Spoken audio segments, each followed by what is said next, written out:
හිරුකුමරු ආදරේ ගෙනල්ලා කතාවට ආදරේ කරන ඔයාලා හැමෝම ගොඩක් ආදරයෙන් පිළිගන්නවා වෙනද වගේම අදත් මගේ channel එකට. ඉතින් අදත් මගේ වීඩියෝ එක බලලා හොඳයි කියලා හිතනවා නම් මගේ channel එකට like කරන්න, comment කරන්න, share කරන්න, ඒ වගේම subscribe කරන්නත් අමතක කරන්න එපා කියලා ගොඩක් ආදරයෙන් ඔයාලගෙන් ඉල්ලීමක් කරනවා. මම අද වීඩියෝ එකෙන් ඔයාලට කියන්න බලාපොරොත්තු වුණේ දුලන දිනෙත්මින්ගේ ඔෆිස් එකට යන හේතුව ගැන කියන්න.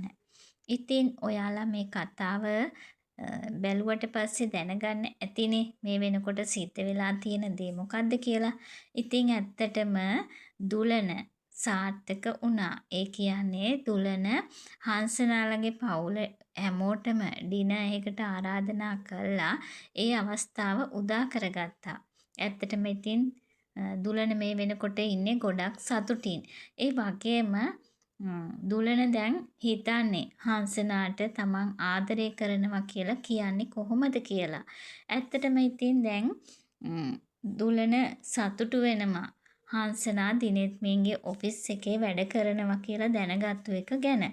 මොකද දුලන හිතන්නේ මේ වෙලාවේදී දුලන මුණට හංසනාව මුණ ගැහෙන්න ඒක අවස්ථාවක් වේවි කියලා. ඉතින් දුලන හංසනාව බලන්න හිතාගෙන ඔන්න ඉදිරියේදී දිනෙත්මින්ගේ ඔෆිස් එකට යන්න නියමිතව තියෙනවා. මොකද දිනෙත්මින් කියන්නේ දුලනගේ හොඳම යාළුවනේ. ඉතින් ඒක නිසා දැන් හංසනා යාගේ ඔෆිස් එකේ වැඩ කරනවා කියලා දැනගත්තටත් පස්සේ ඉතින් දුලනට පුළුවන්කම තියෙනවා දිනෙත්මින්ම මුණ ගැහෙන්න යන්න.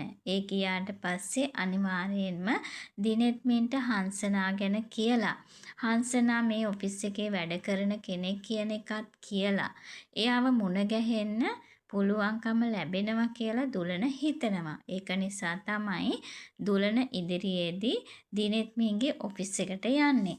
ඇත්තටම ඉතින් ඒ ගියාට පස්සේ සිද්ධ වෙන්නේ මොකද්ද කියලා අපිට හිතා ගන්න පුළුවන්. මොකද දුලන හංසනාට මේ වෙනකොටත් ආදරේ කියලා තාම කියලා නැහැ.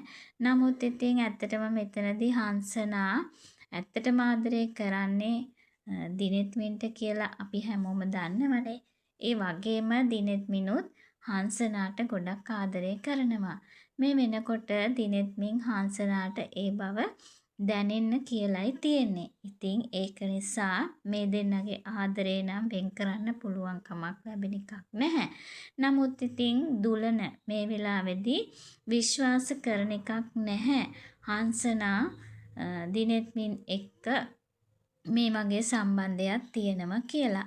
ඉතින් හැබැයි දිනෙත්මින්ට සිද්ධ වෙනවා ඒක ඔප්පු කරන්න. ඉතින් අන්න ඒ දේ කරගන්න දිනෙත්මින්ට පුළුවන්කම ලැබෙවිද? ඒ ගැන දැනගන්න තවදුරටත් රැඳිලා ඉන්න. මගේ channel එකත් එක්ක කියලා ගොඩක් ආදරයෙන් ඉල්ලනවා. ඔයාලට සුබ දවසක්.